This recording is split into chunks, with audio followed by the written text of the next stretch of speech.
According to the psalm, we are supposed to be like trees planted by streams of water. We're supposed to drink in the goodness of God, be fed by God's living water, rest in God's goodness, and maintain the life of faith at all times. I'm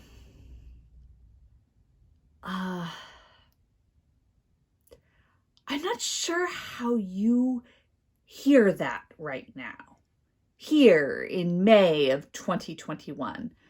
I fear that some eyes have rolled so far to the back of their heads that they may not make it back forward again, or that others are laughing so hard at this premise that they can't even hear me yet. Those responses seem fair. Truthfully, though, I'm worried that majority of people who are listening or reading have already simply tuned out because it felt so absolutely irrelevant. For me, at least, though, it isn't. It is absolutely relevant. I need this reminder because I have let the busy demands of life take precedence over making sure that I am soaking in God's goodness. I've let the fears, anxieties, and pressures all around me in, and it seems I've forgotten that the best way I have to deal with them is to make sure that I'm planted by streams of water that let me have the strength to respond with love, compassion, and clarity. I need these reminders rather a lot because the pressures of the world to perform and produce and matter weigh rather heavily on me. I can far too easily forget my own needs to be grounded and supported so that I can offer grounding and support when it's needed most. In the gospel lesson, Jesus prays with the awareness that he is about to leave his disciples, and he worries over them for the time when he won't be there to guide them. The prayer is fairly clearly meant to be overheard, meant to serve as a reminder to them that they are still cared for by God. The best way I know to remember that I am cared for by God, the best way that I know to be like trees planted by streams of water, is to engage in spiritual disciplines. Some people call these spiritual practices. I'm using discipline to match with a quote I'll read to you later. Most people of profound faith have a spiritual discipline or disciplines, although not all call it that. Many people of faith struggle to find their own spiritual disciplines. And those people who have a regular spiritual discipline often find it to be life-changing and transformational. The issue is that if you're a person who doesn't have one of your own and you are listening to people who do have one of their own, you can start to feel like all your time should be spent in their forms of spiritual discipline. But the truth is that spiritual disciplines are as personal as our own gifts and graces. We can't just take on someone else's way of connecting to God. Our tradition can give us forms to use, but even the forms have to be adapted to our relationships with the divine.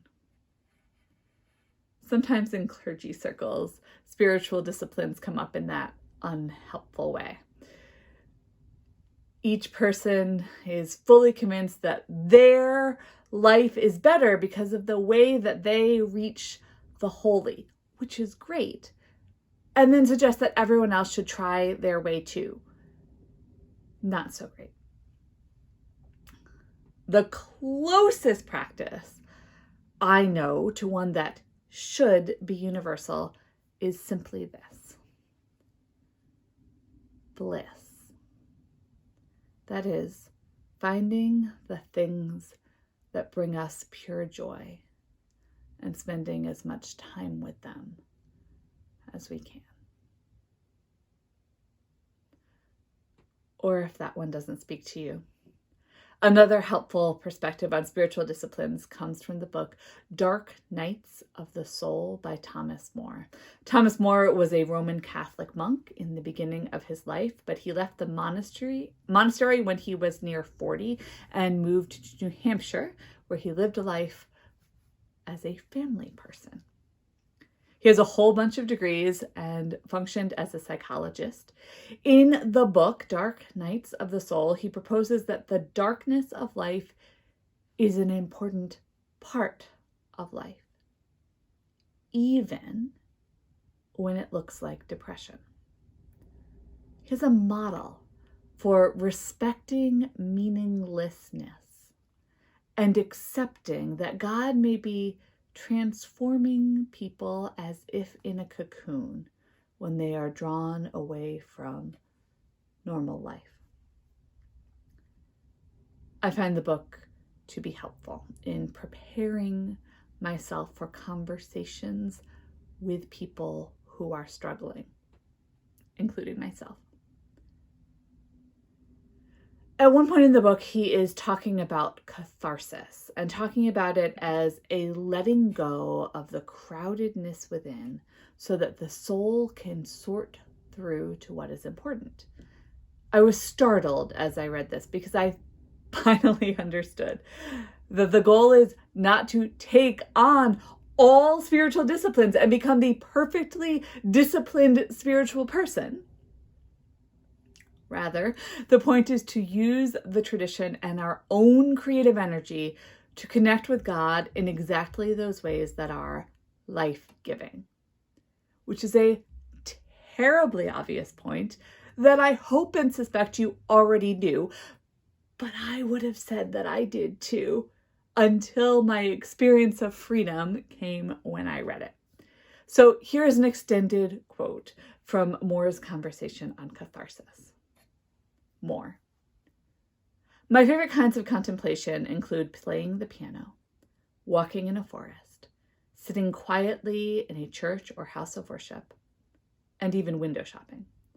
I understand that the highest forms of meditation are pure and still and aim at an awareness free of distraction. But I also value the spirituality to be found in the concrete, everyday world. Walking through a store, my attention is caught by beautiful things, and I can easily fall into deep reverie just by looking at them.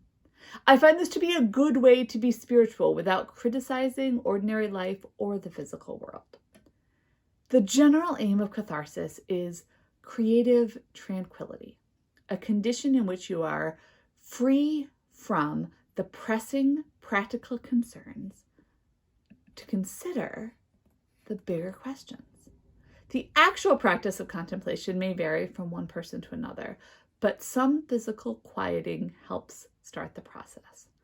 Nature can help by providing an environment that stills a hyperactive mind.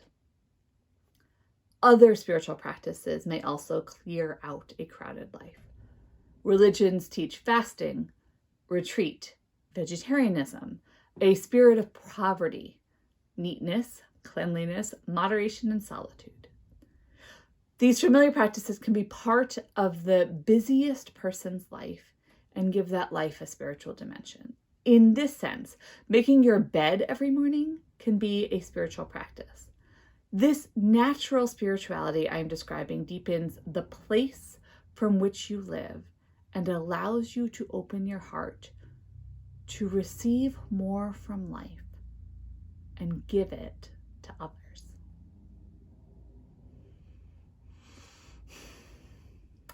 I want you all to have ways of connecting to the divine, which is also to say ways of making good decisions for your well-being and the well-being of those around you. I want you to know how to sort through to what is truly important and what is superficial. I want your lives to be meaningful and your prayers to bring you inner strength. And I don't care how you do that. But I hope you do. Hopefully, some of the ideas that Moore talked about may work for you, or some of the prayers we've practiced or talked about in the past, or just things you found along the way by yourself or from someone else who knew the divine well. And if not, I am always happy to talk with you one-on-one. I have a wealth of resources. This is a difficult time in the church, in the world, even in our own local church. Stressors, anxieties, and fears abound. It can be difficult to hold on to our core self as the struggles press in on us. With God, though, we can increase our capacities. We can be like trees planted by streams of water. Strong, yet flexible, healthy, responsive, and able to withstand what comes at us. We cannot control the world or other people or even our own bodies. We can, however, connect with the divine and regain the capacity to respond well to whatever comes at us. May we take the time for God to receive hope, rest, and renewal. Amen.